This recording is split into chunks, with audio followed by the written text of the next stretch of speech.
العلم هو النور الهادي والمفتاح لكل الخير من يرد الله به خيرا.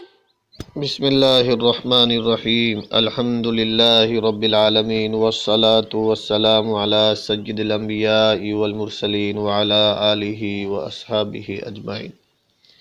السلام علیکم ورحمۃ اللہ وبرکاتہ۔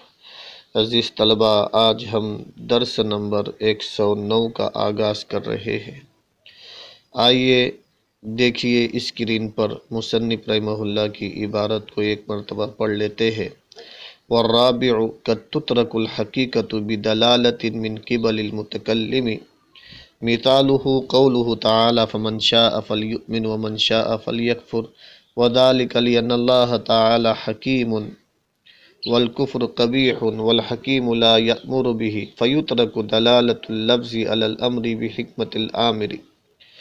وعلى هذا قلنا إذا وكل بشراء اللحم فإن كان مسافرا نزل على الطريق فهو على المطبخ أو على المشوي وإن كان صاحب منزل فهو على النجي. ومن هذا النوع يمين الفور.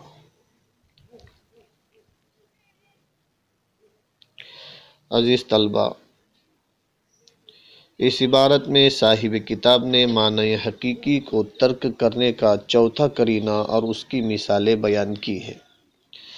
چوتھا قرینہ یہ ہے کہ بعض اوقات متکلم کی جانب سے ایسا قرینہ پایا جاتا ہے جو لفظ کے معنی حقیقی کے متروک ہونے پر دلالت کرتا ہے۔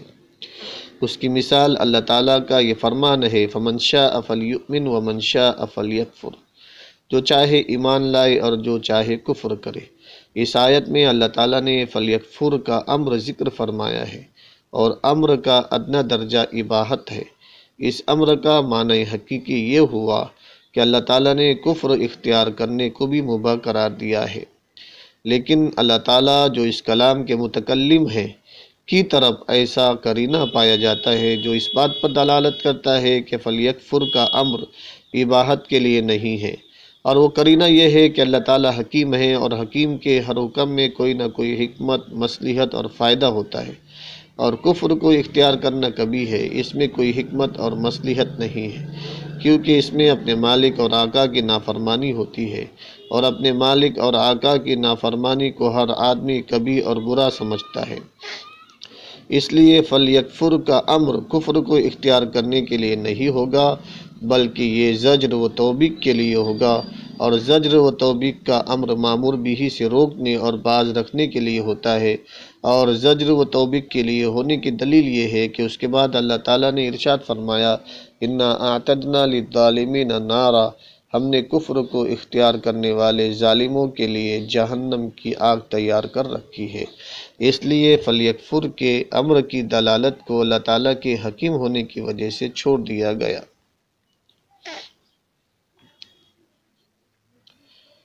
وَعَلَى هَذَا قُلْنَا، عزیز طلبہ،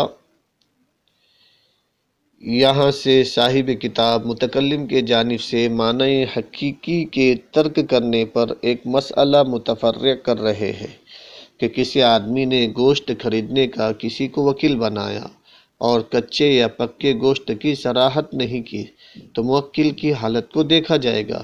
اگر موکل مسافر ہے جو کسی منزل پر اترا ہے تو اس کی یہ وکالت پکے ہوئے گوشت یا بھنے ہوئے گوشت پر محمول ہوگی۔ اگر وکیل نے کچا گوشت خریدا تو یہ موکل کا نہیں ہوگا۔ گوشت کا حقیقی معنی تو عام تھا، کچا پکا ہو یا بھنا ہوا ہو، لیکن متکلم کی حالت کی وجہ سے اس کے معنی حقیقی کو چھوڑ کر اس کو پکے ہوئے یا بھنے ہوئے گوشت کے ساتھ مقید کر دیا گیا، کیونکہ متکلم مسافر ہے، اس کے پاس کچے گوشت کو پکانے کے اسباب و وسائل نہیں ہے، اس لیے گوشت سے اس کی مراد کھانے کے لیے تیار پکا ہوا یا بھنا ہوا گوشت ہے۔ اور اگر موکل گھر والا ہے، بیوی بچوں کے ساتھ رہ رہا ہے تو گوشت خریدنے کی وکالت کو کچے گوشت کے خریدنے کے ساتھ مقید کیا جائے گا۔ اگر پکا ہوا گوشت لایا تو وہ متکلم کی طرف سے نہیں ہوگا، کیونکہ متکلم گھر بار بیوی بچوں والا ہے، تو اس کی مراد کچا گوشت ہے جس کو پکا کر گھر میں سب کے ساتھ مل کر کھا سکتے ہیں۔ عزیز طلبہ، اب عبارت کا ترجمہ دیکھیے۔ والرابع، چوتھا قرینہ، قد تترک الحقیقت، کبھی کبھی لفظ کا حقیقی معنی چھوڑ دیا جاتا ہے متکلم کی جانب سے پائے جانے والی دلالت کی وجہ سے۔ اس کی مثال اللہ تعالیٰ کا فرمان فمن شاء فلیؤمن ومن شاء فلیکفر ہے۔ وذالک، اور متکلم کی طرف سے پائے جانے والی دلالت کی وجہ سے، متکلم کی طرف سے پائے جانے والی دلالت کی وجہ سے معنی حقیقی کو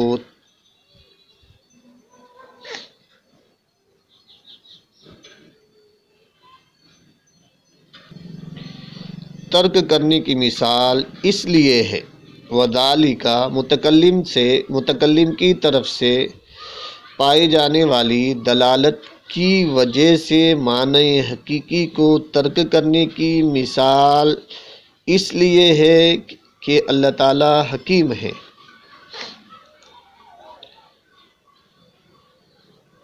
والکفر قبیح، اور کفر قبیح ہے۔ والحکیم لا یأمر بہ، اور حکیم برے کام کا حکم نہیں دیتا، اس لیے لفظ کی دلالت امر پر عامر کے حکیم ہونے کی وجہ سے چھوڑ دی جائے گی، لہذا لفظ کی دلالت کو چھوڑ دیا، لہذا لفظ کی دلالت کو یعنی لفظ کے حقیقی معنی کو چھوڑ دیا جائے گا امر پر عامر کے حکیم ہونے کی وجہ سے۔ وعلی ھذا قلنا، اور متکلم کی طرف سے پائے جانے والی دلالت کی وجہ سے معنی حقیقی کو ترک کرنے کی بنا پر ہم نے کہا اذا وکل بشراء اللحم، اگر کوئی شخص کسی کو گوشت خریدنے کا وکیل بنائے، فإن کان مسافرا، اگر موکل مسافر ہو، راستے پر اترا ہوا ہو، تو یہ وکالت پکے ہوئے یا بھنے ہوئے گوشت کے خریدنے پر واقع ہوگی۔ اگر موکل مسافر ہو، راستے پر اترا ہوا ہو، تو یہ وکالت پکے ہوئے یا خریدے ہوئے گوشت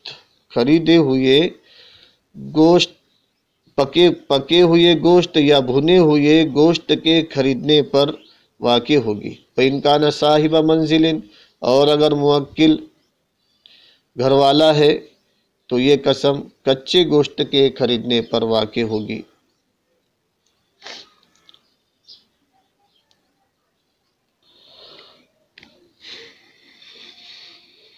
عزیز طلبہ،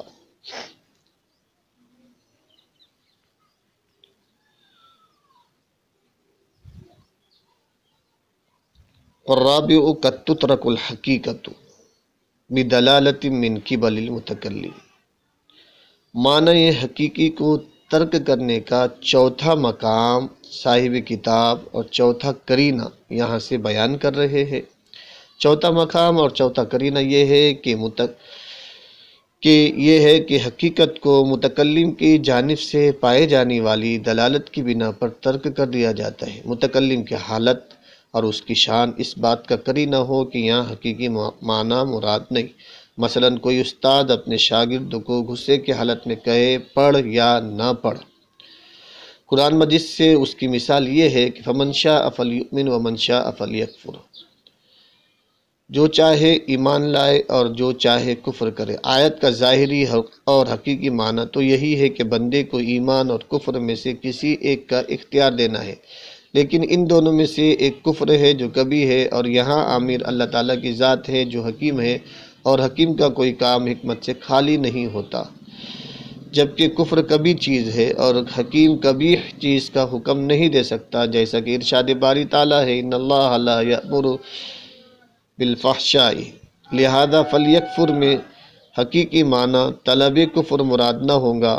جب حقیقی معنی وجوب، اباحت وغیرہ مراد نہیں ہے تو امر تحدیدی یعنی زجر و توبیخ کے معنی کے لیے ہوگا، جو ڈانٹ ڈپٹ اور زجر و توبیخ پر محمول ہے۔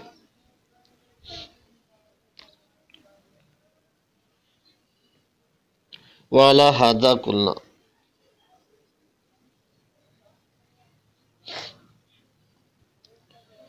وعلی ھذا قلنا سے صاحب کتاب متکلم کے جانب سے پائی جانے والی دلالت کی وجہ سے لفظ کے حقیقی معنی کو چھوڑنے کی بنیاد پر ایک مسئلہ متفرق کر رہے ہیں۔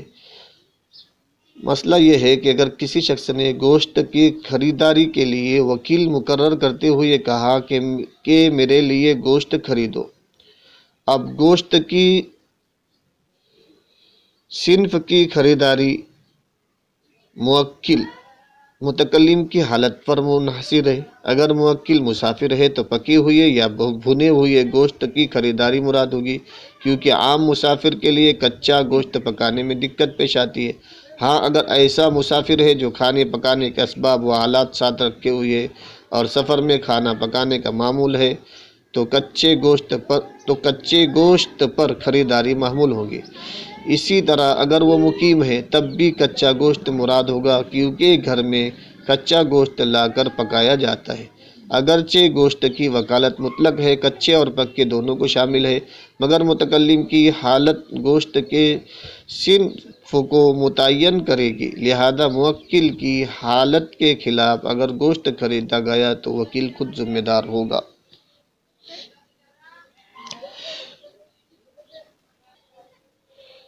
عزیز طلبہ، امید ہے کہ آپ لوگ سمجھ گئے ہوگے۔ والسلام علیکم ورحمۃ اللہ وبرکاتہ۔ السلام عليكم. لا تنسوا الاعجاب بالفيديو والاشتراك في القناة تشجيعا لنا لنستمر بنشر المزيد إن شاء الله.